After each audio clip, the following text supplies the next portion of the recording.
صلوات على محمد وآل محمد.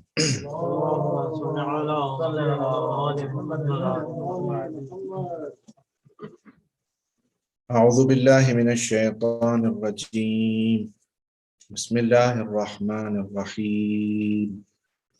سبح اسم ربك الأعلى الذي خلق فسوى والذي قدر فهدى والذي أخرج المرعى فجعله غثاء أحوى سنقرئك فلا تنسى إلا ما شاء الله إنه يعلم الجهر وما يخفى ونيسرك لليسرى فذكر إن نفعت الذكرى سيذكر من يخشى ويتجنبها الأشقى الذي يصلى نار الكبرى ثم لا يموت فيها ولا يحيا قد أفلح من تزكى وذكر اسم ربه فصلى بل تؤثرون الحياة الدنيا والآخرة خير وأبقى إن هذا لفي الصحف الأولى صحف إبراهيم وموسى صدق الله العلي العظيم.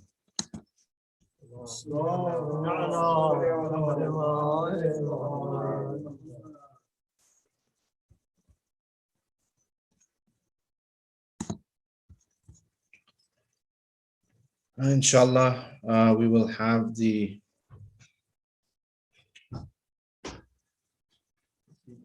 Qasida recitation by Brother Sayyid Misam. Please recite salawat. اللهم صل على محمد وآل محمد.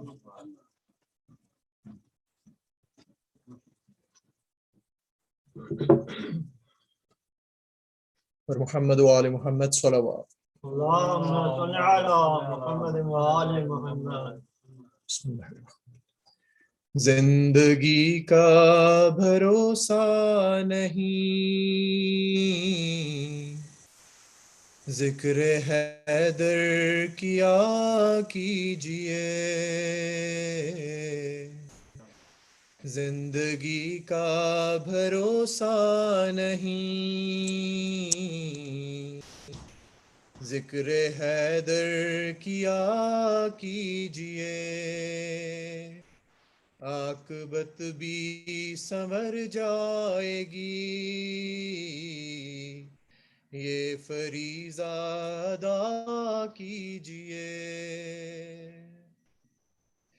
आकबत भी संवर जाएगी ये फरीज़ा अदा कीजिए लाख सजदे किए जाइए फिर भी बख्शिश ना हो पाएगी लाख सजदे किए जाइए फिर भी बख्शिश ना हो पाएगी ये मोहम्मद का फरमान है इनके घर से वफा कीजिए ये मोहम्मद का फरमान है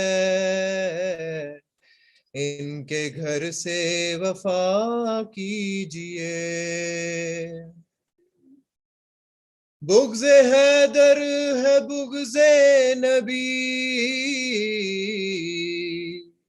ये निजासत है सबसे बड़ी बुग़्ज़े हैदर है बुग़्ज़े नबी ये निजासत है सबसे बड़ी, जो अली से अदावत रखे, दूर उससे रहा कीजिए। जो अली से अदावत रखे, दूर उससे रहा कीजिए। मर भी जाए तो मरते नहीं,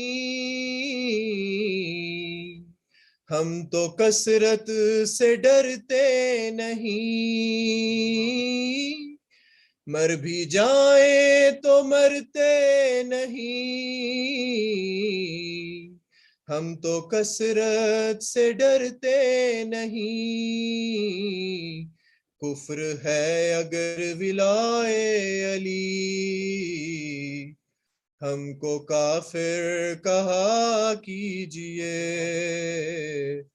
कुफ्र है अगर विलाए अली, हमको काफिर कहा कीजिए। या अली आप मुख्तार हैं, अंबिया के मददगार हैं। या अली आप मुख्तार हैं, अंबिया के मददगार हैं। जितने मोमिन हैं उकदा कुशा, उनकी हाजत रवा कीजिए। जितने मोमिन हैं उकदा कुशा, उनकी हाजत रवा कीजिए। आले अहमद के जाकिर मुहिब, जिक्र गैरों का करते नहीं। आले अहमद के जाकिर मुहिब, जिक्र गैरों का करते नहीं। आप शायर हैं इमरान के, मनकबत ही लिखा कीजिए। आप शायर हैं इमरान के, मनकबत ही लिखा कीजिए। जिंदगी का भरोसा नहीं, जिक्र हैदर किया कीजिए। बर मोहम्मद व आले मोहम्मद सलवात।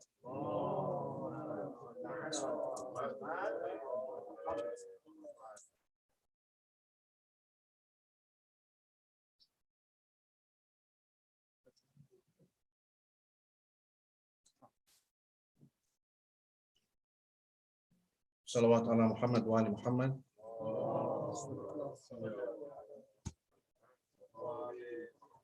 Next, I'd like to invite Brother Iqbal Ganji to recite Dua Kamal, inshallah. Salawat ala Muhammad wa ali Muhammad.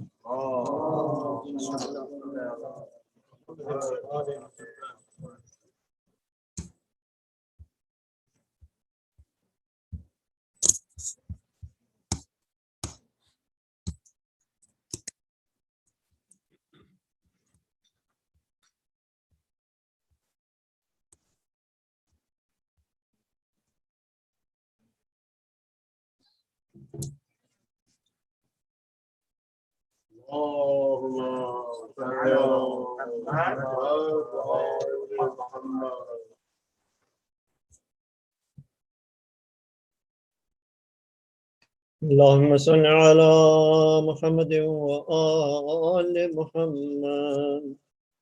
اللهم صل على محمد وآل محمد. اللهم صل على محمد وآل محمد. بسم الله الرحمن الرحيم. اللهم إني أسألك برحمتك التي وسعت كل شيء وبقوتك التي قهرت بها كل شيء وخضع لها كل شيء وذل لها كل شيء وبجبروتك التي غلبت بها كل شيء وبعزتك التي لا يقوم لها شيء وبعظمتك التي ملأت كل شيء وبسلطانك الذي على كل شيء وبوجهك الباقي بعد فناء كل شيء وبأسمائك التي ملأت أركان كل شيء وبعلمك الذي أحاط بكل شيء وبنور وجهك الذي يضاء له كل شيء. All together. يا نور يا قدوس يا نور يا يا نور يا قدوس يا نور يا قدوس يا أول الأولين ويا آخر الآخرين اللهم اغفر لي الذنوب التي تهتك العصام اللهم اغفر لي الذنوب التي تنزل النقم اللهم اغفر لي الذنوب التي تغير النعم اللهم اغفر لي الذنوب التي تحبس الدعاء اللهم اغفر لي الذنوب التي تقطع الرجاء اللهم اغفر لي الذنوب التي تنزل البلاء اللهم اغفر لي كل ذنب أذنبته وكل خطيئة أخطأتها اللهم إني أتقرب إليك بذكرك وأستشفع بك إلى نفسك وأسألك بجودك أن تدنيني من قربك وأن توزعني شكرك وأن تلهمني ذكرك اللهم إني أسألك سؤال خاضع متذلل خاشع أن تسامحني وترحمني وتجعلني بقسمك راضيا قانعا وفي جميع الأحوال متواضعا اللهم وأسألك سؤال من اشتدت فاقته وأنزل بك عند الشدائد حاجته وعظم فيما عندك رغبته اللهم عظم سلطانك وعلى مكانه وخفي مكرك وظهر أمرك وغلب قهرك وجرت قدرتك ولا يمكن الفرار من حكومتك اللهم لا أجد لذنوبي غافرا ولا لقبائحي ساترا ولا لشيء من عملي القبيح بالحسن مبدلا غيرك لا إله إلا أنت سبحانك وبحمدك ظلمت نفسي ظلمت نفسي ظلمت نفسي وتجرأت بجهلي وسكنت إلى قديم ذكرك لي ومنك علي اللهم مولاي كم من قبيح سترته وكم من فادح من البلاء أقلته وكم من عسار وقيته وكم من مكروه دفعته وكم من ثناء جميل لست أهلا له نشرته اللهم عظم بلائي وأفرط بي سوء حالي وقصرت بي أعمالي وقعدت بي أغلالي وحبسني عن نفع باب عملي وخدعتني الدنيا بغرورها نفسي بجنايتها ونطالي يا سيدي فأسألك بعزتك ألا يحجب عنك دعائي سوء عملي وفعالي ولا تفضحني بخفي ما اطلعت عليه من سري ولا تعاجلني بالعقوبة على ما عملته في خلواتي من سوء فعلي وإساءتي ودوام تفريطي وجهالتي وكثرة شهواتي وغفلتي وكن اللهم بعزتك لي في كل الأحوال رؤوفا وعلي في جميع الأمور عطوفا إلهي وربي من لي غيرك أسأله كشف ضري والنظر في أمري إلهي ومولاي أجريت علي حكما اتبعت فيه هوى نفسي ولم أهترس فيه من تزيين عدوي فغرني بما هوى حسده على ذلك القضاء فتجاوزت بما جرى علي من ذلك بعد حدودي وخالفت بعض أوامري فلك الحمد علي في جميع ذلك ولا حجة لي فيما جرى علي في قضاء وألزمني حكمك وبلاء أنا أتيتك يا إلهي بعد تقصيري وإسرافي على نفسي معتذرا ناظما منكسرا مستقيلا مستغفرا منيبا مقرا مذعنا معترفا لا أجد مفرا مما كان مني ولا مفزعا نتوجه إليه في أمري غير قبولك عذري قولك إياي في ساعة من رحمتك اللهم فاقبل عذري وارحم شدة ضري وفكني من شدي مسافي all together يا رب ارحم ضعف بدني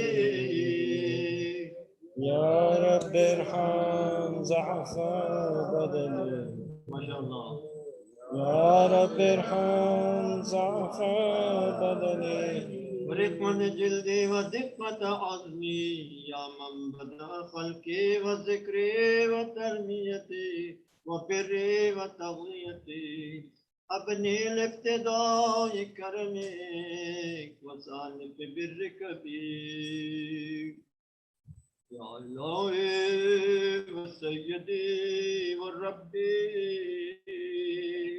أتراك معذبي بنارك بعد توحيدك وبعد ما انضوى عليه قلبي من معرفتك ولهج به لساني من ذكرك واعتقده ضميري من حبك وبعد صدق اعترافي ودعائي خاضعا لربوبيتك هيهات أنت أكرم من أن تزيع بيتا أو تبعد من أدنيت أو تشرد من آويت أو تسلم إلى البلاء من كفيته ورحمته ليد شعري يا سيدي وإلهي ومولاي أتسلط النار على وجوه خرت لعظمتك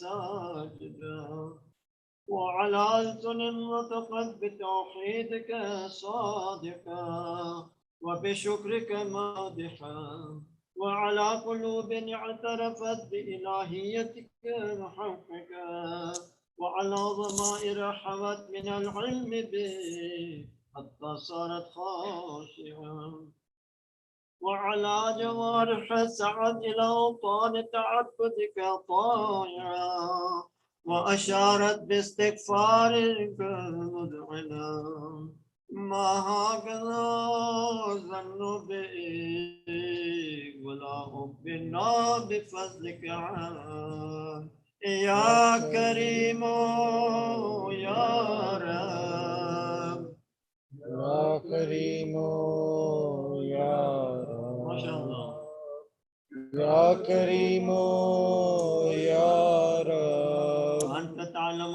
ضعفي عن قليل من بلاء الدنيا وعقوباتها وما يجري فيها من المكاره على أهلها على أن ذلك بلاء مكروه قليل مقصود يسير بقاء قصير قصير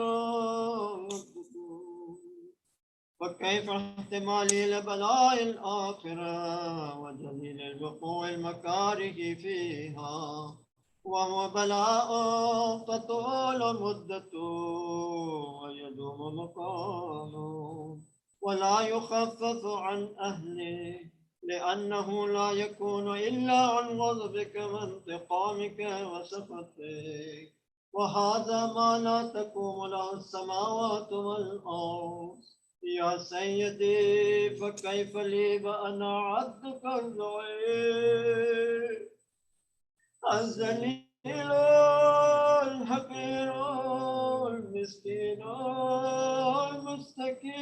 المستكين يا إلهي وربي وسيدي ومولاي لأي الأمور إليك أشكو ولما منها وزج وابكي لأليم العذاب وشدته يملك للبلاء ومدته فلئن صيرتني للعقوبات مع أعدائك وجمعت بيني وبين أهل بلائك وفرقت بيني وبين أحبائك وأوليائك وهبني يا إلهي وسيدي ومولاي وربي صبرت على عذابك وكيف أصبر على فراقك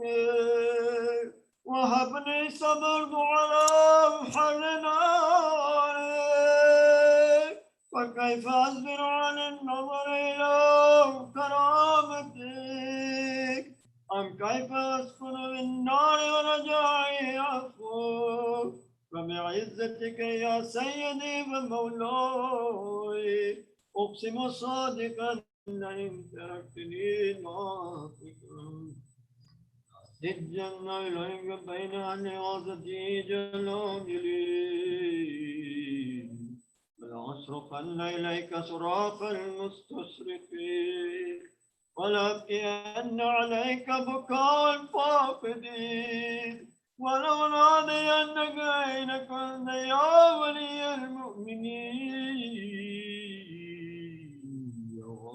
يا أمان العارفين all together يا غياث المستغيثين يا غياث ما شاء الله المستغيثين يا غياث المستغيثين يا حبيب قلوب الصادقين ويا إله العالمين أفتراك سبحانك يا إلهي وبحمدك تسمع فيها صوت عبد مسلم سجن فيها بمخالفتك وذاق طعم عذابها بمعصيتك وحبس بين أطباقها بجرمه وجريرتك وهو يزج إليك زجيج مؤمل لرحمتك ويناديك بلسان أهل توحيدك ويتوسل إليك بربوبيتك يا مولاي فكيف يبقى في العذاب وهو يرجو ما سلف من حلمك أم كيف تظلمه النار وهو يأمل فضلك ورحمتك أم كيف يورقه لهيبها أنت تسمع صوته وترى مكانا أم كيف يشتمل عليه زفيرها وأنت تعلم ضعفا أم كيف يتقلقل بين أطباقها وأنت تعلم صدقا أم كيف تزجره زبانيتها وهو يناديك يا رب أم كيف يرجو فضلك في عتقه منها فتتركه فيها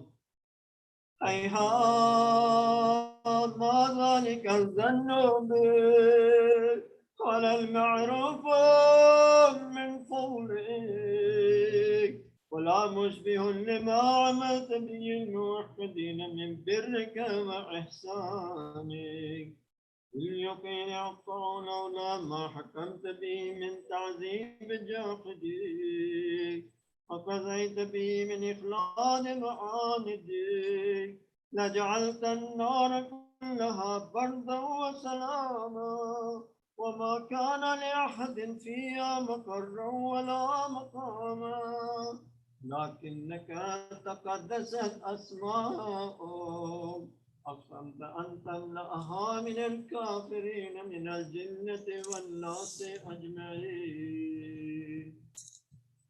أن نغلد فيها المعاندين أنت جل ثناؤك قلت مبتدئا وتطولت بالإنعام متكرما فمن كان مؤمنا كمن كان فاسقا لا يستوون إلهي وسيدي فأسألك بالقدرة التي قدرتها وبالقضية التي حتمتها وحكمتها وغلبت من علي أجريتها أن تهب لي في هذه الليلة وفي هذه الساعة كل جرم أجرمته وكل ذنب أذنبته وكل قبيح أسررته وكل جهل عملته كتمته أو أعلنته أخفيته أو أظهرته وكل سيئة أمرت بنسباتها الكرام الكاتبين الذين وكلتهم بحفظ ما يكون مني وجعلتهم شهودا علي مع جوارحي وكنت أنت الرقيب علي من ورائهم وشاهد لما خفي عنهم وبرحمتك أخفيت وبفضلك سترت وأن توفر حظي من كل خير نملت أو إحسان فضلت أو بر نشرت أو رزق بسطت أو ذنب تغفر أو خطأ تستر يا ربي يا ربي يا رب يا ربي يا ربي يا رب يا ربي يا ربي يا رب يا إلهي وسيدي ومولاي ومالك رقي يا من بيده ناصيتي يا عليما بذري مسكنتي يا خبيرا بفقري وفاقتي يا ربي يا ربي يا رب يا يا ربي يا ربي يا رب يا ربي يا ربي يا رب أسألك بحقك وقدسك وعظم صفاتك وأسمائك أن تجعل أوقاتي من الليل والنهار بذكرك مأمورا وبخدمتك موصولا وعمالي عندك مقبولا حتى تكون عمالي وأورادي كلها بردا واحدا وحالي في خدمتك سرمدا يا سيدي يا من عليه معولي يا من إليه شكوت أحوالي يا ربي يا ربي يا رب يا ربي يا ربي يا رب قم على خدمتك جوارحي واشدد على العزيمة جوانحي وهب لي الجد في خشيتك والدوام في الاتصال بخدمتك حتى أسرع إليك في ميادين السابقين وأسرع إليك في البارزين وأشتاق إلى قربك في المشتاقين وأدنو منك دنو المخلصين وأخافك مخافة الموقنين وأجتمع في جوارك مع المؤمنين اللهم ومن أرادني بسوء فأرد ومن كادني فكر واجعلني من أحسن عبيدك نصيبا عندك وأقربهم منزلة منك وأشرفهم زلفة لديك فإنه لا ينال ذلك إلا بفضلك وجد لي بجودك وعطف علي بمجدك واحفظني برحمتك واجعل لساني بذكرك لهجا وقلبي بحبك متيما ومن علي بحسن إجابتك وكلني أسرتي واغفر زلتي فإنك قويت على عبادك بعبادتك وأمرتهم بدعائك وزمنت لهم الإجابة فإليك يا ربي نصبت وجهي وإليك يا ربي مددت يدي وبعزتك استجب لي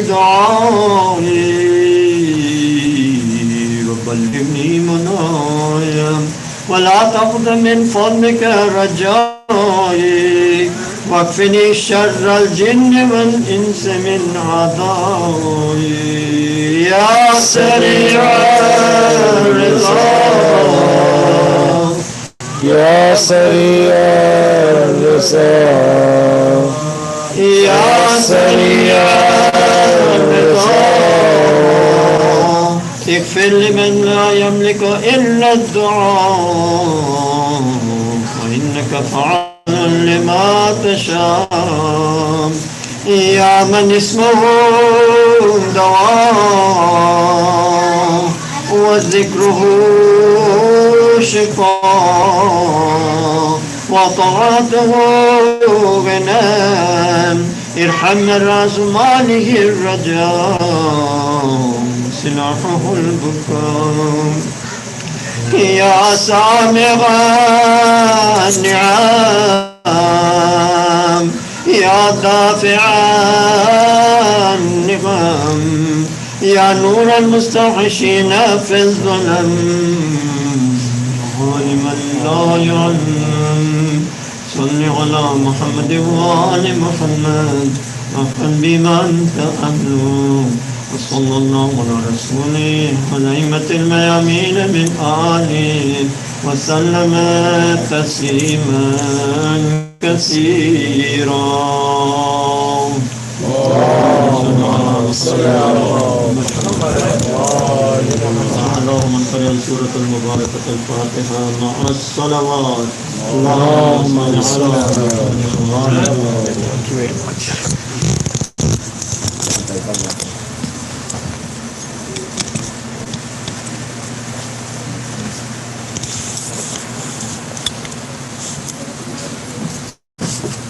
Jazakallah, please recite loud salawat for Brother Iqbal for coming back to Pleasanton for today to recite Dua Kamal. اللهم صل على محمد وآل محمد. Jazakallah, brother.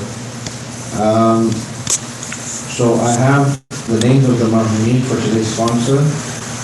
Sayyid Jafar Hussain Rizvi, Raza Ahsan, and Khurshid Jahan. Please recite Surah Fatiha.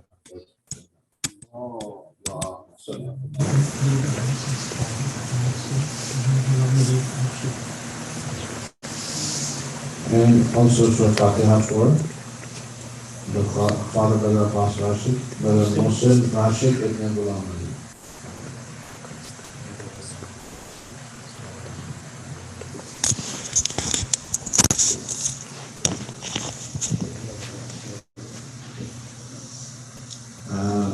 Now I'm going to invite Maulana Hadi Yasin for the speech. Salawat ala Muhammad wa ala Muhammad. اللهم صل على محمد.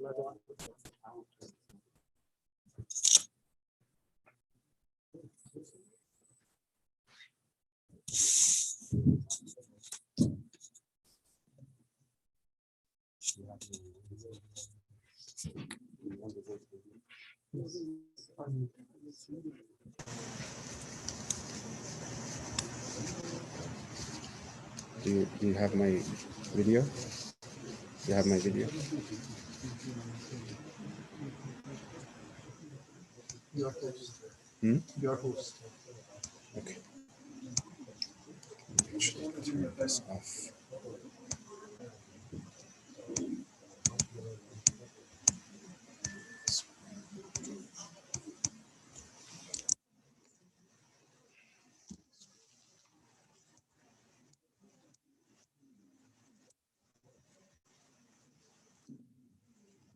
السلام عليكم ورحمة الله. أعوذ بالله من الشيطان اللعين الرجيم. بسم الله الرحمن الرحيم. الحمد لله والصلاة والسلام على سيدنا ونبينا حبيب قلوبنا وطبيب نفوسنا وشفيع ذنوبنا أبي القاسم المصطفى محمد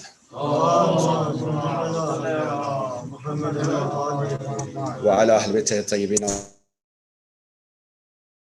الطاهرين واللعنة الدائمة على أعدائهم أجمعين من الآن إلى لقاء يوم الدين. بسم الله الرحمن الرحيم. رب اشرح لي صدري ويسر لي أمري واحلل عقدة من لساني يفقهوا قولي. May Allah inshallah accept all our amal, our du'as, our inshallah gathering, and specifically in this important night of Jum'ah. May Allah inshallah send His peace and blessings upon all of you and all marhumin and marhumat inshallah. وبركة another salawat ala Muhammad wa ali Muhammad.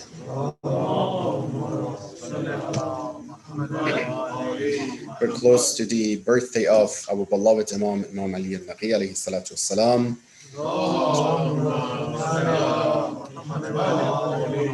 May Allah inshallah make it mubarak for all of us inshallah and have the tawfiq to always be strong in the path of Islam, Quran and Ahlul Bayt inshallah.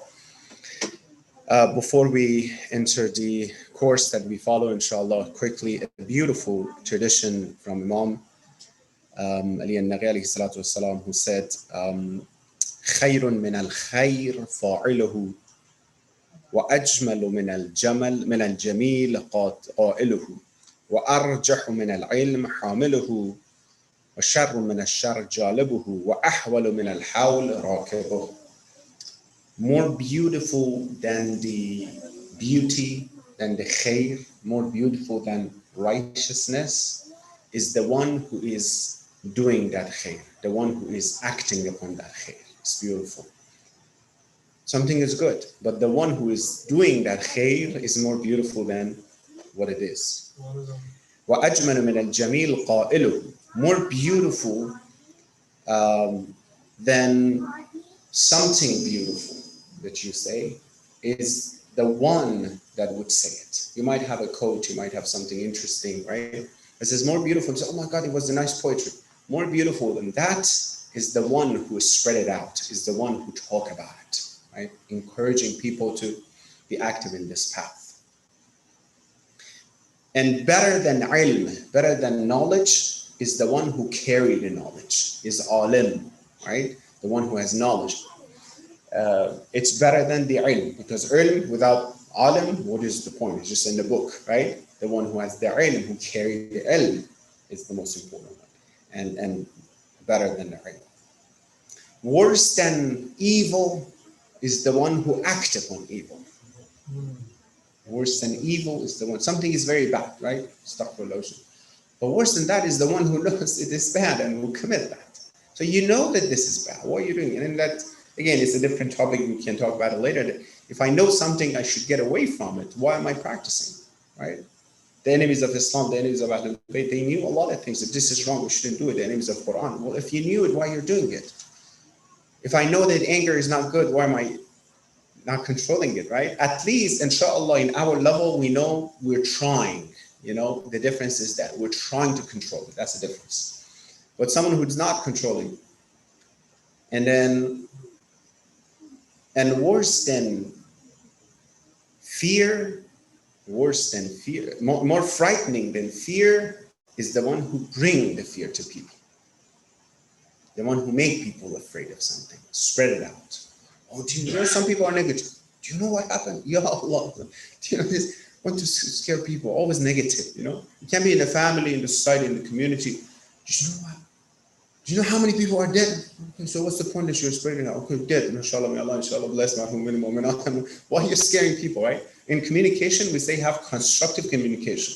That means you don't have to say everything that comes to your mind. Even you come from out, you want to visit your family, your wife, your husband, your children.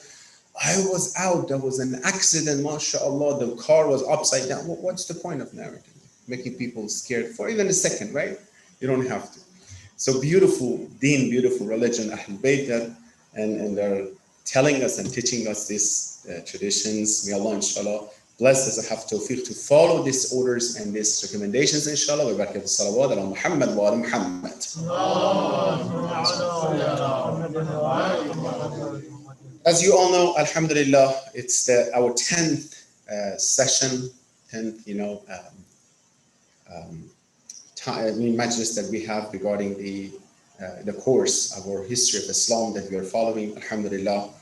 Very important point we reviewed together. We mentioned the history of Islam. It is important for us to understand what happened, to have the authentic version of history of Islam, what happened, because history is part of our current status of beliefs, and it is for the future. You always look at the history. You want again and again. You want to go to the doctor, you look at the history of the doctor. You read the review of the doctor, right? You want to go to a university, you look at the history of the university. You want to go to a job, apply, you look at the history of that job. So everything is about the history, right? You want to find a religion, where do you look, right? Part of it is that where that came from. Who are the people who established it? What kind of people? Who am I going to follow? I'm going to follow who? Don't worry about who, just follow who. I have to know where that comes from. That's why we have Rasulullah Muhammad sallallahu alaihi wasallam.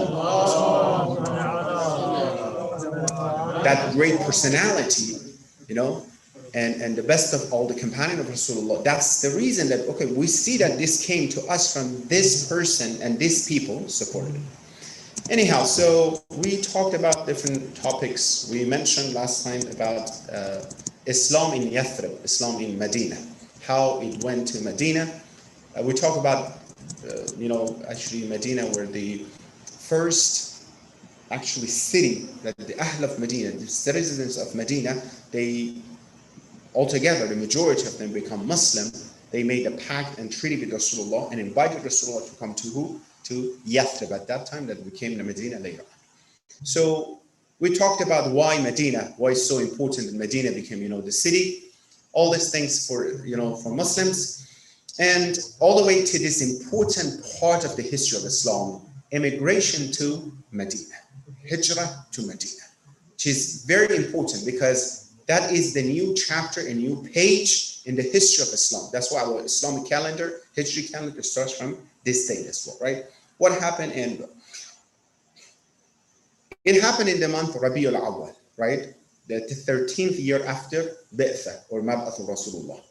So what happened is that Mushrikeen were so Quraysh, extremely frightened that Muhammad, who was a little, person who was among us now, he was a little kid, grew up in front of us. Now he claimed that he is a leader, he's a prophet. Now he has a group of Muslims. Now he has a whole city supporting him.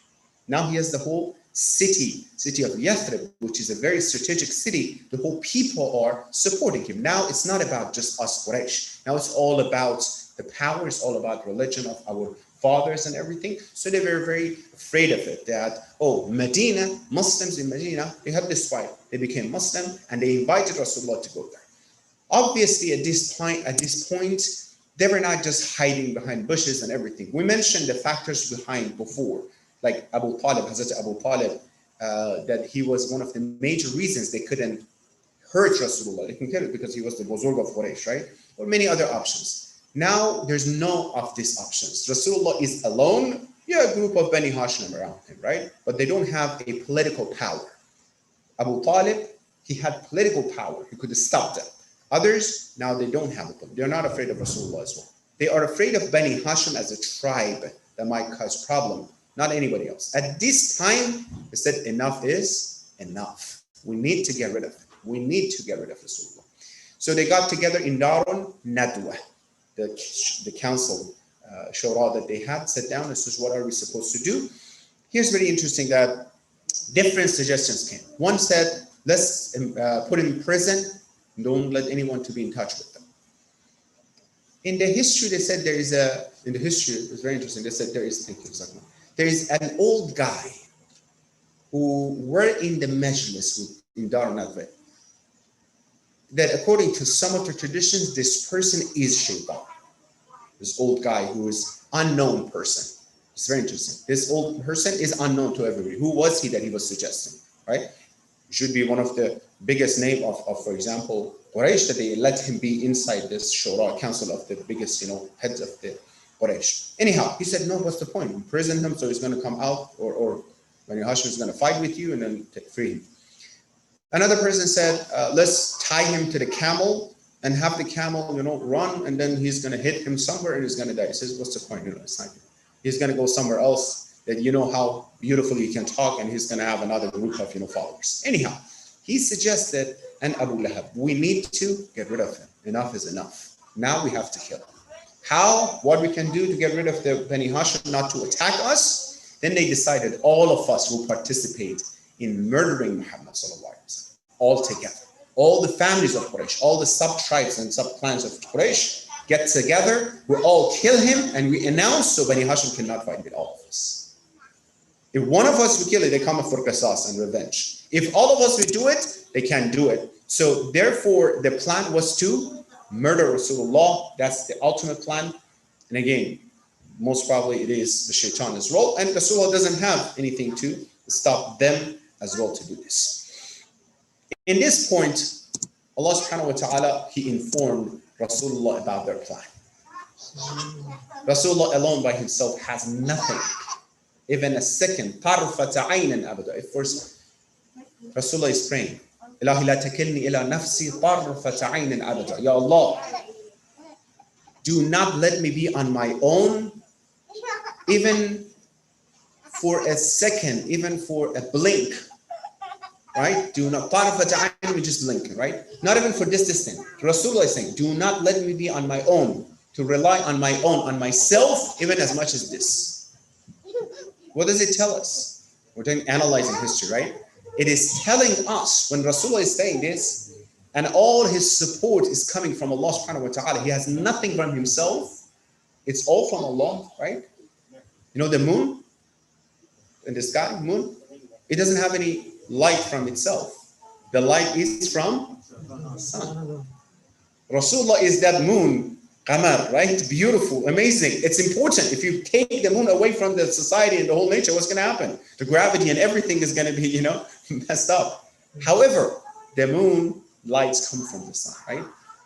Ahlul Bayt, Rasulullah's power come from Allah subhanahu wa ta'ala. That's what we believe. Ahlul Bayt, Amir al-Mu'minin, all Ahlul Bayt, what they have after Rasulullah is from Allah subhanahu wa ta'ala. By themselves has nothing, right? This is the aqidah of Shia. This is the aqidah of Muslims, you know, that this is who it is. Now, some people say, oh, Shia believe in this. You know, Ali, Amir al-Mu'minin, Imam Ali is like this. No, he introduced himself. Ana abdun min abid Muhammad. I'm one of the, let's put the servants of Muhammad sallallahu alaihi wasallam. And one of the servants of Allah subhanahu wa ta'ala with the meaning of abd, of Allah subhanahu wa ta'ala, right? Everything they have, all the blessings and barakah is from Allah.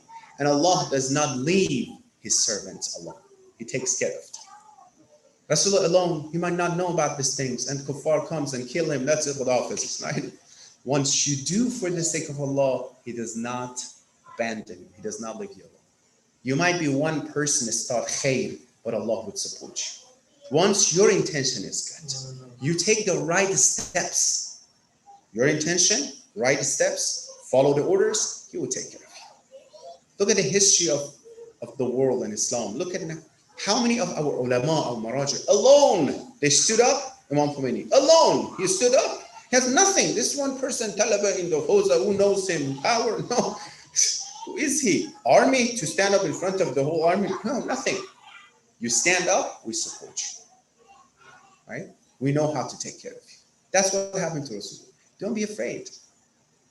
Sometimes, you know, in our community, we have to do something. We have to do something big. We have to go to the new place. Are you sure we can afford it? Maybe we can. No. Are we sure we can? Some people's mindsets and vision, with all the respect, is not big enough. Maybe we cannot do it. Maybe we're stuck in the middle. Did we start it by ourselves?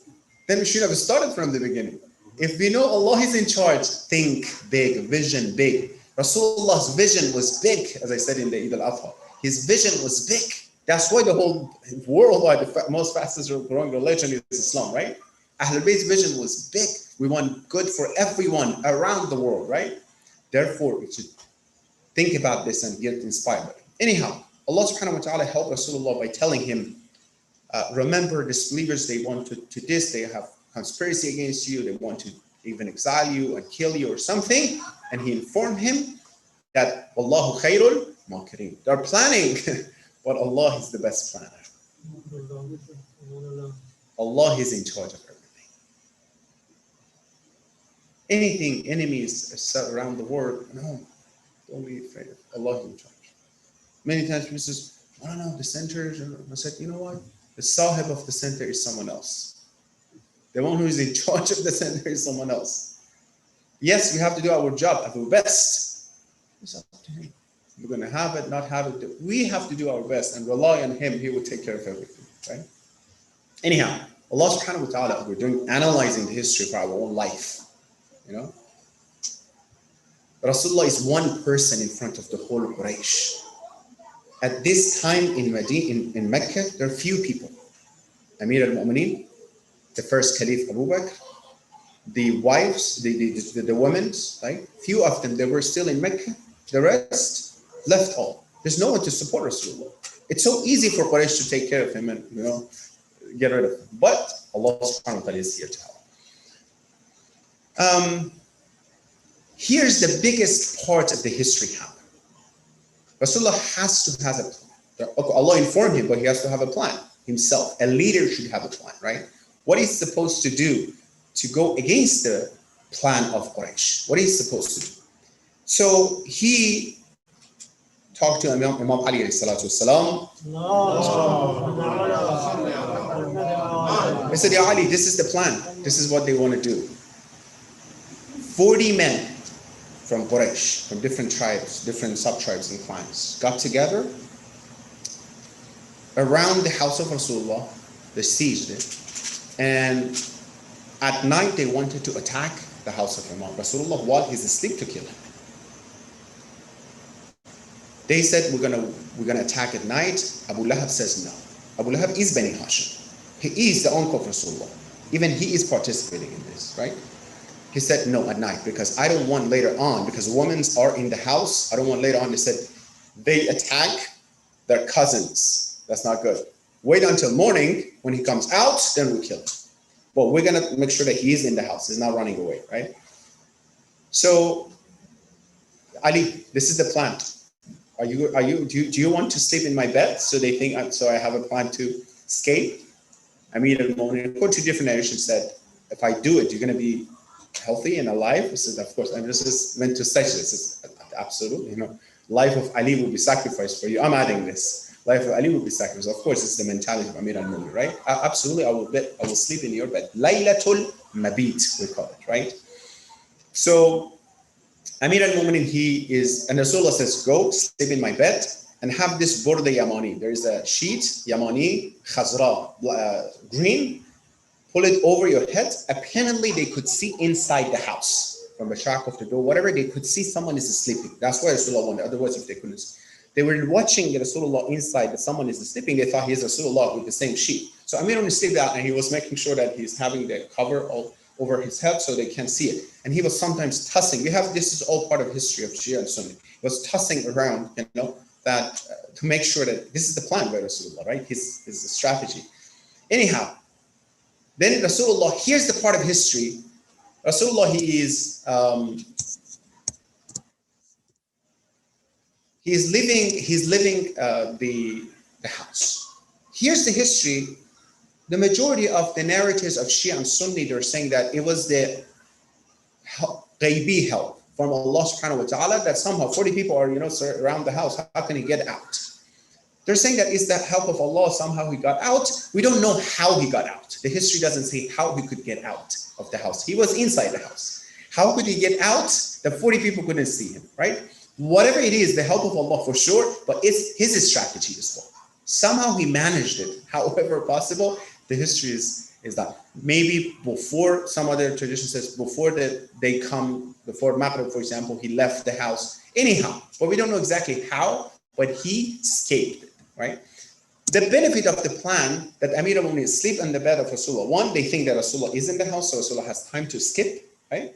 Get out of the Mecca. Second, they all focus around the house. They don't have to go around other streets, so others are empty, so Rasulullah has freedom to get out of the area as well. Anyhow, they waited until morning and they attacked the house of Amir al-Mu'minin, house of Rasulullah. When they attack, Amir al-Mu'minin pulled over the sheet, now they're shocked. Where is Muhammad?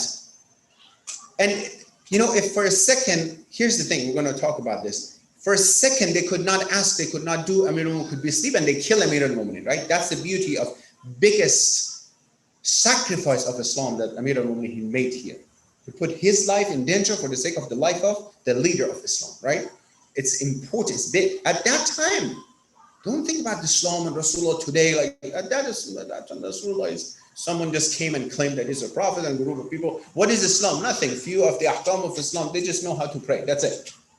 There's no khums, no zakat, no hajj, no fasting, nothing yet. There's no salat, jum'ah yet, nothing. Right? It's just Rasulullah came and said something. At that time, he sacrificed. That shows the iman of Imam himself. Anyhow, so they came and they said, where's Muhammad? He said, oh, you didn't give it to him. Literally, the history said, did you give it to him? To me? You didn't give it to me, so go find him, right? Anyhow, now they are furious that they failed. Quran comes, many of the Mufassirin said this ayah about that night and Amir al-Mu'minin. Bismillah ar-Rahman ar-Rahim. This is actually Surah Baqarah, yes. وَمِنَ النَّاسِ مَنْ يَشْفِي نَفْسَهُ ابْتِغَاءَ مَرْضَاتِ اللَّهِ وَاللَّهُ رَءُوفٌ بِالْعِبَادِ, which is revealed for Amir al-Mu'minin. Among men there is one who sell his soul to seek the pleasure of Allah, and Allah is very kind to his servants. He's selling, right? Allahumma salli ala Muhammad wa ala Muhammad. So this is a big thing. So Rasulullah can have the opportunity, and then the whole ummah of Islam in Medina, in Yathrib, they're waiting for this. Everything depends on this plan of Rasulullah and Imam Ali. If something happened to Rasulullah that night, Khuda Hafiz Deen, Khuda Hafiz Islam, nothing left, and people over there probably a few days were together and forget about Islam. Everything depends on this sacrifice, right? Anyhow, so that happens, going a little bit faster. So that happened, and Rasulullah has the opportunity to leave the Mecca, leave it, and then here's the thing. The path towards Mecca towards Medina was from the north of Mecca, right? Look at the third strategy of Rasulullah. He went to the south. He knew that everybody was going to come after him in north. He went to the south. Where? Mountain Thawr. Inshallah, if you went to Hajj to Mecca, you'll see the mountain Thawr, right? You don't see the cave now exactly, but you see the mountain, right? The cave Thawr. In the south. So no one comes to the south because the path towards Medina, they know he's going to go to Medina. The path towards Medina. So once they heard, they said, probably he's not going to be too far away from Mecca. All this together, find him. The gift, the reward, 100 camels for the one who can find it. All the youth of Quraysh, 100 camels. They started looking for Rasulullah to find him to get the 100 camels, right? The whole ways towards Medina for 3 days were supervised to find Rasulullah everywhere that you can find him, like everywhere. But Rasulullah is hiding. He's where in the cave Thawr in the south, opposite of Medina. This is right? Here's Rasulullah in the cave. You know, in the history that he was with the first Caliph Abu Bakr in Thawr. Different narrations how he met him. They were together from the beginning when Rasulullah left to Thawr. This is one narration. The second narration is that Rasulullah was going towards south, and then Abu Bakr, he realized, or he asked Imam Ali, where is Rasulullah? He said towards the south because, you know, they're all together. It's one team, right? What happened there? And then he left, he went after Rasulullah, he found Rasulullah before the Thawr, before the cave, when they're together in the cave. Different narrations, but for sure, either the plan before or after or whatever it was, he was in the cave with Rasulullah, right? For these 3 days as well. So even the you know, there's ayah of Quran as well about this that mention, I very quickly mentioned that said, if you do not help him, it doesn't make any difference to the Prophet. Allah has already helped him when the disbelievers expelled him from, you know, city, and he has this, and the second one, it's a scary situation in the cave, right? They're coming after. They had some experts. They could recognize the food track. You know, the experts in the desert. They could find the track of the food, so where these people are going. So they tracked it. One of the best. The name is in the history. They track and they went all the way to the cave. The guy says, I am 100% sure. They came all the way to here. He is inside. And they went to go to the cave. They saw that there is a spider web. You heard about it. Spider web and the nest of the pigeons. Said, this is probably 2 months, 1 month here. How is it possible? In the cave, the spider is not inside. Forget about it, right? It's a scary situation. If they get him, they want to kill both of them, right? The Quran says that the Sahib of Rasulullah, that's the one who was with Rasulullah, like he was scared of this situation. Quran says Rasulullah told him, La tahzan inna Allah ma'ana. Don't be afraid. Allah is with us. You know, don't worry, nothing's gonna happen. Anyhow, so 3 days we were there. In this night, 3 days, we have traditions. Some people were coming and visiting them, such as Imam Ali and another one, I think the shepherd of one of the companions, maybe the son of the first caliph. They were there giving them food and bringing them food for them and everything very secretly at night.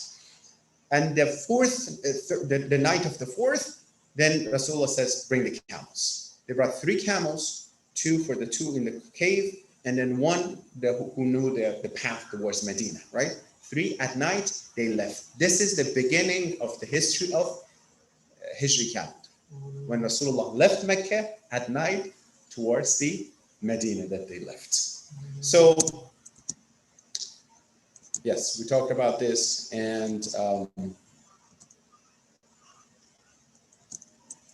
then Rasulullah ordered Amir al-Mu'mineen very quickly, according to the kind of Hassan, Rasulullah ordered Amir al-Mu'mineen, go tomorrow during the day in Mecca, announce it out loud.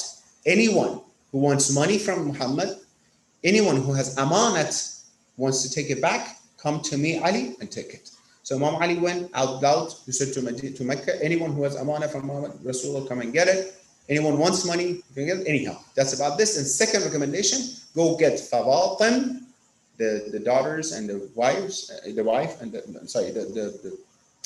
Hazrat Fatima salamullah alayha, Fatima bint Asad, the mother of Imam Ali, Fatima bint Zubayr, this is Fawatim, 3 Fatima, together bring them towards Medina that we are going. So he was in charge of the family as well to go take them. So Rasulullah, when he went, again, it was a very tough way towards, 400 kilometers, 250 miles of traveling to Medina, right? In that heat. So at night, they were traveling. During the day, they were resting. So to make sure also they were not finding them. There was some incident in the middle of the way. Some people could find them, wanted to get rid of them, hurt them. Allah subhanahu wa ta'ala helped them. But finally, Rasulullah, he went to Ghuba. It's the region Ghuba next to Medina. He went to Ghuba and he was there. He stood there. It's very close to Medina. He stood there. He says, I have to wait for Ali and my family to come. And then they said when they were coming, when he was coming, again, the whole story of he comes, they were after him to kill him, to get rid of, Amir al-Mu'minin and everything.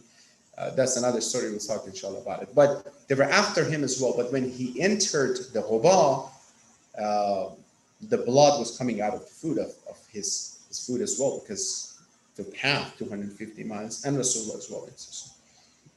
Anyhow, so 3 days or 4 days Rasulullah was in Ghuba and he established the first masjid that literally people under the leadership of Rasulullah pray Jama'ah in Masjid Ghuba. And then after that, altogether in the 16th of Rabiul Awwal, Rasulullah and the family and some of the Ansar from Medina that came to see Rasulullah, they all together entered the Medina for the first time. Now it's the city of Rasulullah, city of Medina, Madinatur Rasul, that happened. It's a new chapter again in Islam. Everything now started. Everything is more official. Everything is different from this time and this day in the history. And inshallah, we will continue with the details of what happened and where Rasulullah, he resided in Medina at the beginning and all those inshallah situations. Allahumma salli ala Muhammad wa Muhammad wa ajjal farajahum. Allahumma ajjal waliyaka al-faraj. العافية والناس ومد في أمره الشريف وزين الأرض بطول بغائه واجعلنا من أعوانه بأنصاره وشيعته يا رحمن يا رحيم ثبت قلوبنا على دينك يا الله بحق الحسين بحق القرآن يا Allah, hasten the dhuhr of our Imam Mahdi. Let us and our generation be among those who support Islam, Quran and Ahlul Bayt. Ya Allah, Ya Rahman, Ya Rahim, those who have hajat and requests, give them khair hajat. Those who are under difficulties, provide opportunities for their freedom. Ya Allah, Ya Rahman, Ya Rahim, those who are sick, heal them all at this moment. Those who passed away, send the tabab and about from our gathering to the soul, inshallah. Rahimallah man yaqra al-fatihata ma'as salawat. Allah. Let's get ready, inshallah, for salah. We start, inshallah, ziyarat al-wasa after salah.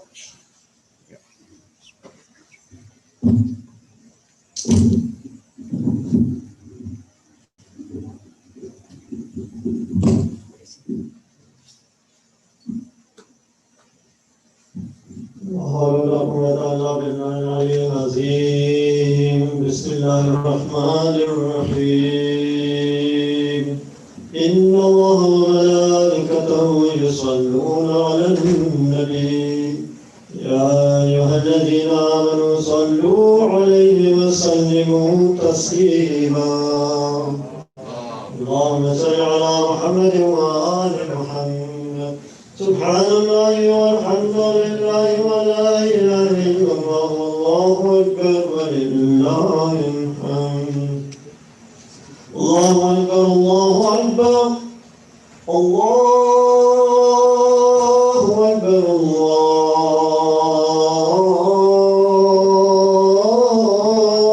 الله أكبر أشهد أن لا إله إلا الله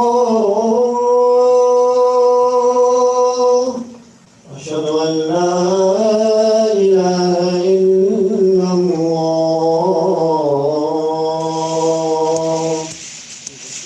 أشهد أن محمدا رسول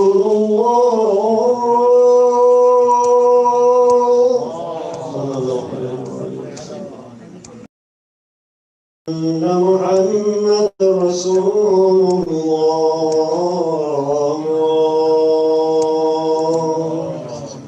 صلى الله عليه وسلم. أشهد أن أمير المؤمنين وإمام المتقين علي ولي الله عليه الصلاة والسلام.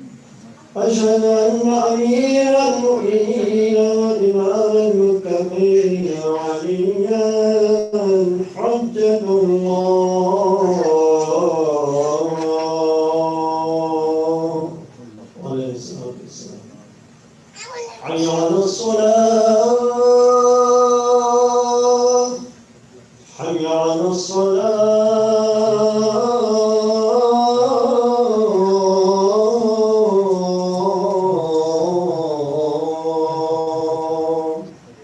حي على الفلاح حي على الفلاح حي على خير العمل حي على خير العمل. الله أكبر الله أكبر لا إله إلا الله لا إله إلا الله. وصلى الله على سيدنا محمد وآله وسلم. اللهم صل على محمد وآل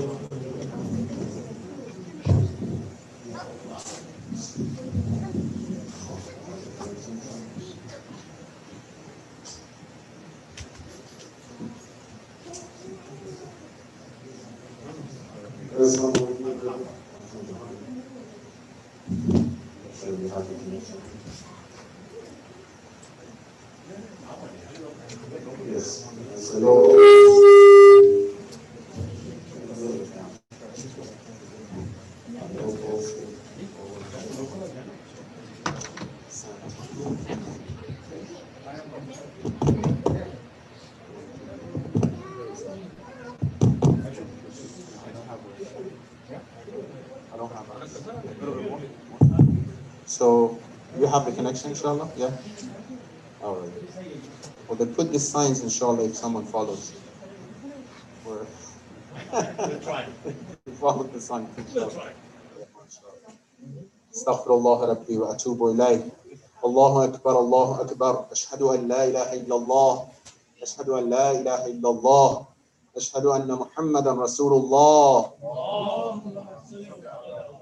أشهد أن محمدا رسول الله.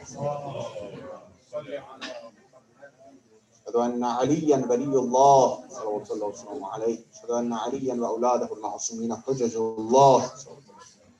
هي على الصلاة هي على الصلاة هي على الفلاح هي على الفلاح هي على خير العمل هي على خير العمل. قد قامت الصلاة قد قامت الصلاة. الله أكبر الله أكبر لا إله إلا الله. أستغفر الله وأسأله التوبة. أستغفر الله من جميع ما كره الله. الله أكبر. بسم الله الرحمن الرحيم. الحمد لله رب العالمين الرحمن الرحيم مالك يوم الدين. إياك نعبد وإياك نستعين. اهدنا الصراط المستقيم صراط الذين أنعمت عليهم غير المغضوب عليهم ولا الضالين.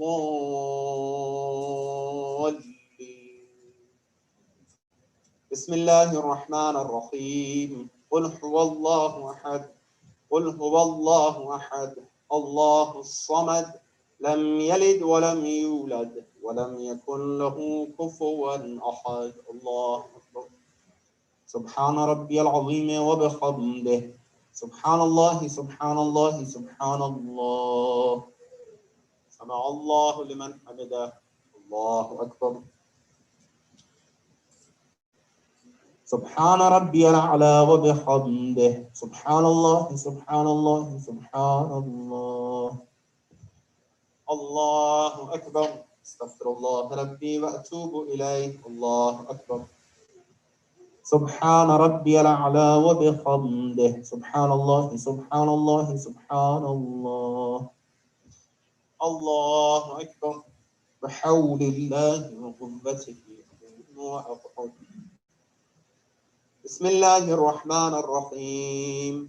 الحمد لله رب العالمين الرحمن الرحيم مالك يوم الدين إياك نعبد وإياك نستعين اهدنا الصراط المستقيم صراط الذين أنعمت عليهم غير المغضوب عليهم ولا الضالين.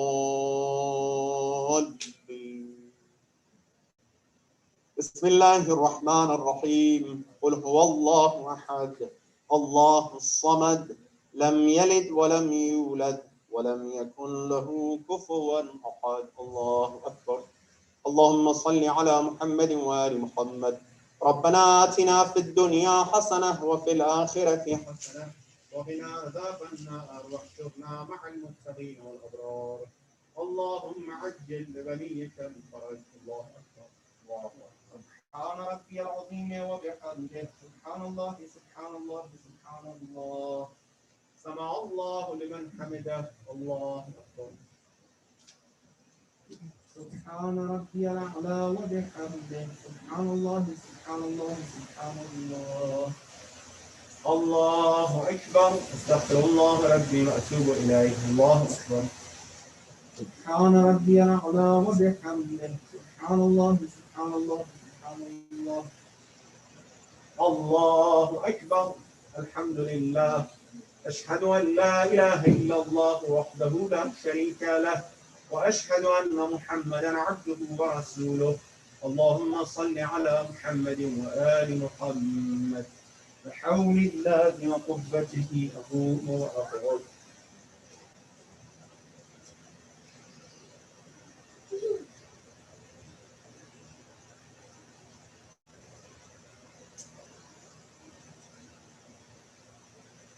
أستغفر الله ربي وأتوب إليه. الله أكبر.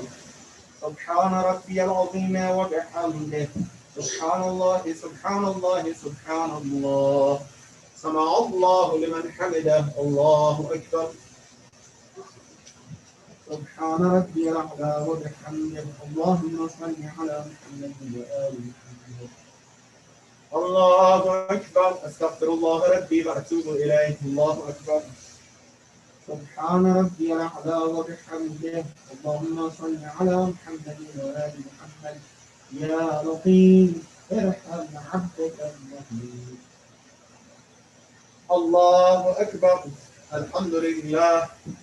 أشهد أن لا إله إلا الله وحده لا شريك له وأشهد أن محمدا عبده ورسوله. اللهم صل على محمد وآل محمد. السلام عليك أيها النبي ورحمة الله وبركاته. السلام علينا وعلى عباد الله الصالحين. السلام عليكم ورحمة الله وبركاته. الله أكبر الله أكبر الله أكبر. إن الله وملائكته يصلون على النبي يا أيها الذين آمنوا صلوا عليه وسلموا تسليما. اللهم صل على محمد. اللهم صل على محمد. اللهم صل على محمد. لا إله إلا الله. لا إله إلا الله. لا إله إلا محمد.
بسم الله الرحمن الرحيم. اللهم صل على محمد وآل محمد. اللهم صل على محمد وآل محمد. اللهم صل على محمد وآل محمد. إن الله وملائكته يصلون على النبي يا أيها الذين آمنوا صلوا عليه وسلموا تسليما.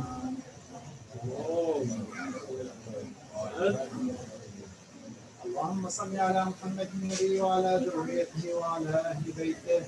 اللهم إني أسألك موجبات رحمتك وعزائم مغفرتك والنجاة من النار ومن كل بلية والفوز بالجنة والرضوان في دار السلام وجوار نبيك محمد عليه وآله السلام.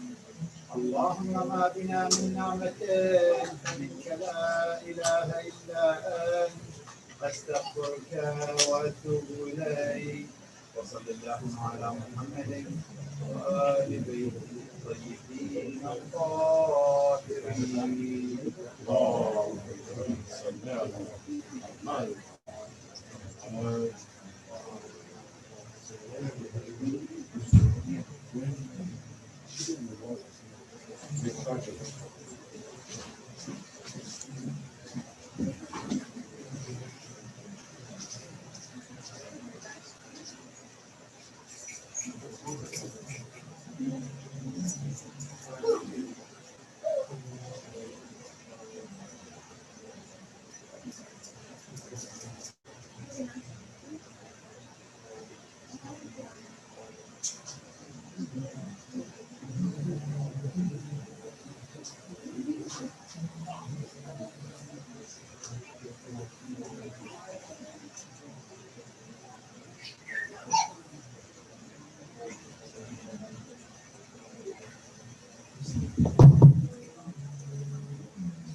Assalamu alaikum. Just a reminder for Namaz Vashar tonight for Brother Abbas Rashid's father, Mohsin Ibn Ghulam Ali Rashid. Thank you.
استغفر الله ربي واتوب اليه. استغفر الله من جميع الله. الله اكبر الله اكبر. اشهد ان لا اله الا الله. اشهد ان لا اله الا الله. اشهد ان محمدا رسول الله. اشهد ان محمدا رسول الله. الله. أشهد أن عليا ولي الله صلوات الله عليه. أشهد أن عليا وأولاده المعصومين حجج الله. حي على الصلاة حي على الصلاة حي على الفلاح حي على الفلاح حي على خير العمل حي على خير العمل. قد قامت الصلاة قد قامت الصلاة. الله أكبر الله أكبر. لا إله إلا الله. أستغفر الله وأسأله التوبة. أستغفر الله من جميع ما كره الله. يا محسن قد أتاك المسيء وقد أمرت المحسن أن يتجاوز عن المسيء، فالمحسن وعن المسيء يتجاوز. تعلم مني. الله أكبر. بسم الله الرحمن الرحيم. الحمد لله رب العالمين الرحمن الرحيم مالك يوم الدين إياك نعبد وإياك نستعين اهدنا الصراط المستقيم صراط الذين أنعمت عليهم غير المغضوب عليهم ولا الضالين. بسم الله الرحمن الرحيم. إنا أنزلناه في ليلة القدر وما أدراك ما ليلة القدر. ليلة القدر خير من 1000 شهر. تنزل الملائكة والروح فيها بإذن ربهم من كل أمر سلام هي حتى مطلع الفجر. الله أكبر. سبحان ربي العظيم وبحمده.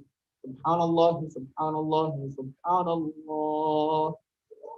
سمع الله لمن حمده. الله أكبر. سبحان ربي الأعلى وبحمده. سبحان الله سبحان الله سبحان الله. الله أكبر. استغفر الله ربي وأتوب إليه. الله أكبر. سبحان ربي الأعلى وبحمده. سبحان الله سبحان الله سبحان الله. الله أكبر. بحول الله وقوته أقوم وأقعد.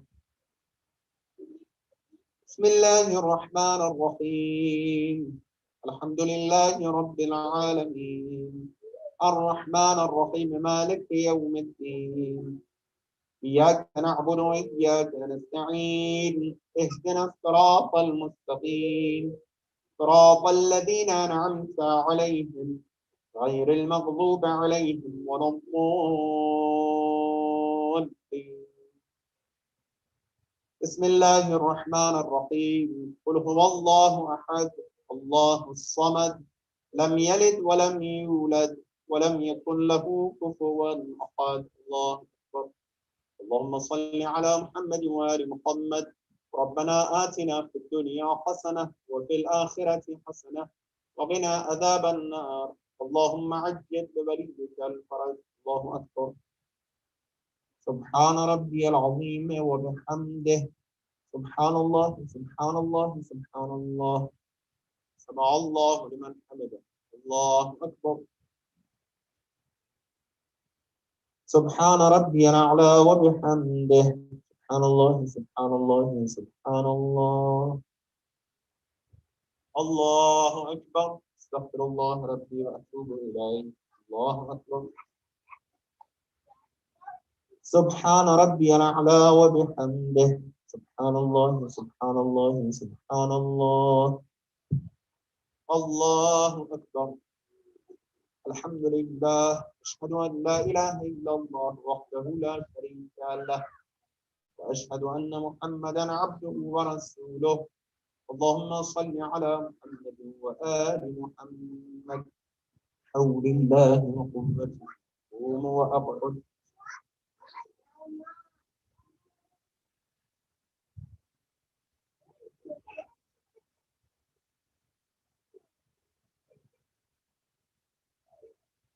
استغفر الله ربي وأتوب إليه. الله أكبر.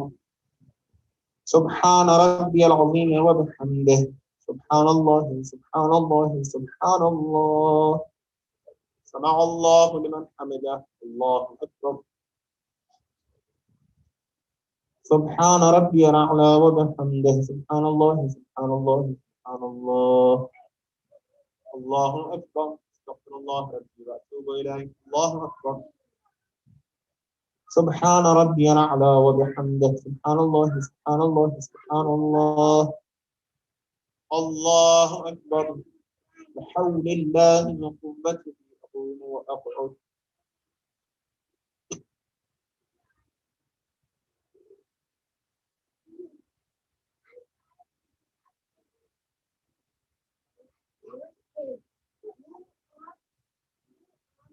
أستغفر الله ربي وأتوب إليه. الله أكبر. سبحان ربي العظيم وبحمده. سبحان الله سبحان الله سبحان الله. سمع الله لمن حمده. الله أكبر. سبحان ربي الأعلى وبحمده. اللهم صل على محمد وآل محمد. الله أكبر. أستغفر الله ربي وأتوب إليه. الله أكبر. سبحان ربي الأعلى وبحمده. اللهم صل على محمد وآل محمد. يا لطيف ارحم عبدك الضعيف. الله أكبر. الحمد لله.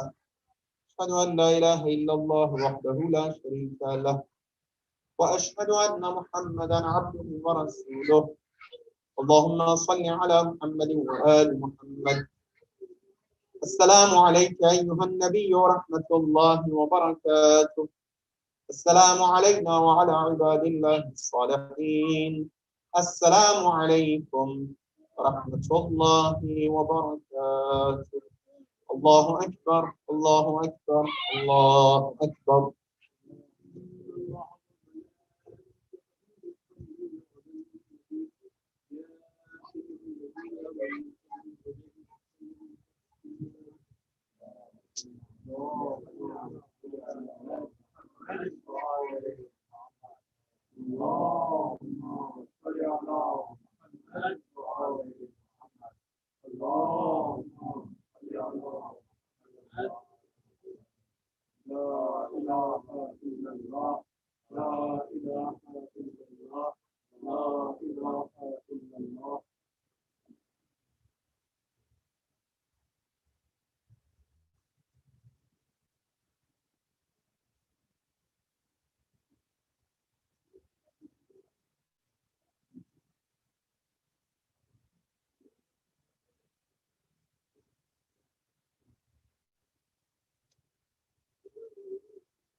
اللهم صل على محمد وآل محمد. بسم الله الرحمن الرحيم. السلام عليك يا رسول الله. صلى الله عليك يا نبي الله. السلام عليك يا أمير المؤمنين سيد المرسلين. السلام عليك يا فاطمة الزهراء سيدة نساء العالمين. السلام عليك يا حسن المجتبى ورحمة الله وبركاته. زيارة واسعة المسلمين. السلام عليك يا أبا عبد الله. السلام عليك يا ابن رسول الله. السلام عليك ورحمة الله وبركاته. السلام عليك يا وارث آدم صفوة الله. السلام عليك يا وارث نوح نبي الله. السلام عليك يا وارث إبراهيم خليل الله. السلام عليك يا وارث موسى كليم الله. السلام عليك يا وارث عيسى روح الله. السلام عليك يا وارث محمد حبيب الله. السلام عليك يا وارث علي أمير المؤمنين ولي الله. السلام عليك يا ابن محمد المصطفى. السلام عليك يا ابن علي المرتضى. السلام عليك يا ابن فاطمة الزهراء. السلام عليك يا ابن خديجة الكبرى. السلام عليك يا صار الله وابصاره والبتر الموتور. أشهد أنك قد أقمت الصلاة وأعطيت الزكاة وأمرت بالمعروف ونهيت عن المنكر وأطعت الله ورسوله حتى أتاك اليقين. ولعن الله أمة قتلت. ولعن الله أمة ظلمت. ولعن الله أمة سمعت بذلك فرضيت به. يا مولاي يا أبا عبد الله أشهد أنك كنت نورا في الأصلاب الشامخة والأرحام المطهرة، لم تنجسك الجاهلية بأنجاسها، ولم تلبسك من مدلهمات ثيابها، وأشهد أنك من دعائم الدين وأركان المؤمنين، وأشهد أنك الإمام البر التقي الرضي الزكي الهادي المهدي، وأشهد أن العلة من ولدك كلمة التقوى وأعلام الهدى والعروة الوسطى والحجة على أهل الدنيا، وأشهد الله وملائكته وأنبياءه ورسله أني بك المؤمن وبيدك المؤمن بشرائع ديني وخواتيم عملي، وقلبي لقلبكم سير، أمري لأمركم متبع، صلوات الله عليكم وعلى أرواحكم وعلى أجسادكم وعلى أجسامكم وعلى شاهدكم وعلى غائبكم وعلى ظاهركم وعلى باطنكم. السلام عليك يا ابن رسول الله، السلام عليك يا ابن نبي الله، السلام عليك يا ابن أمير المؤمنين، السلام عليك يا ابن الحسين الشهيد، السلام عليك أيها الشهيد وابن الشهيد، السلام عليك أيها المظلوم وابن المظلوم، لعن الله أمة قتلتك ولعن الله أمة ظلمتك ولعن الله أمة سمعت بذلك فرضيت به. السلام عليك يا ابن أمير المؤمنين، السلام عليك أيها العبد الصالح المطيع لله ورسوله، أشهد أنك قد جاهدت ونصحت وصبرت حتى تأتي اليقين، لعن الله الظالمين لكم من الأولين والآخرين، وألبسهم بدرك الجحيم.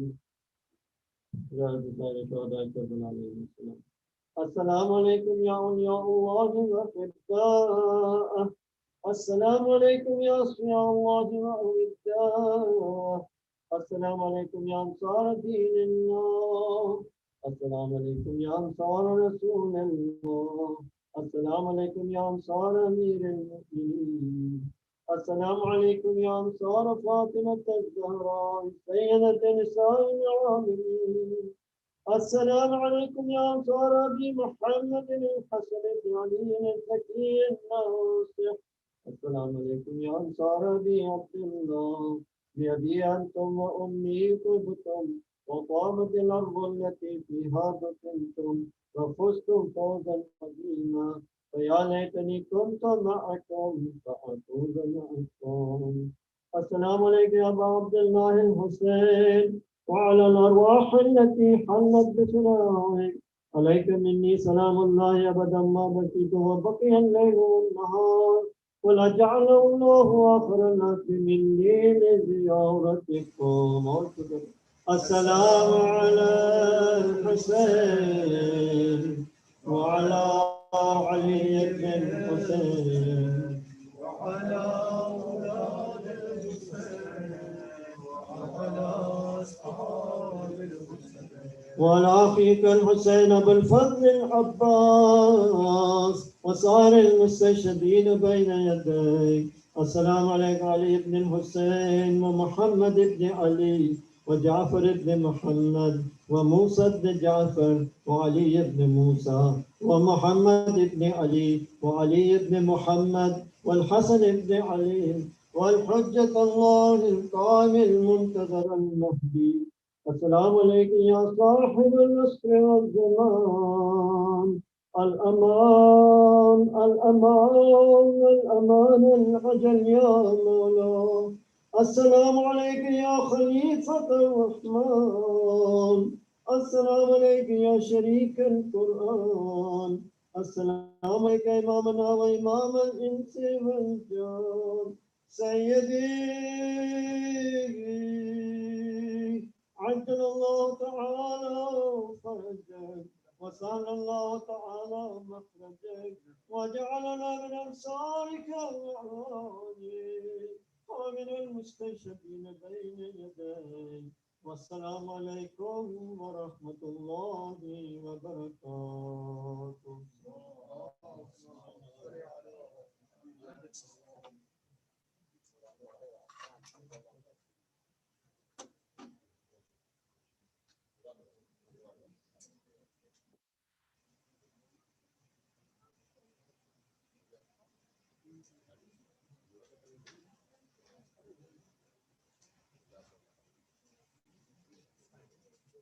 John?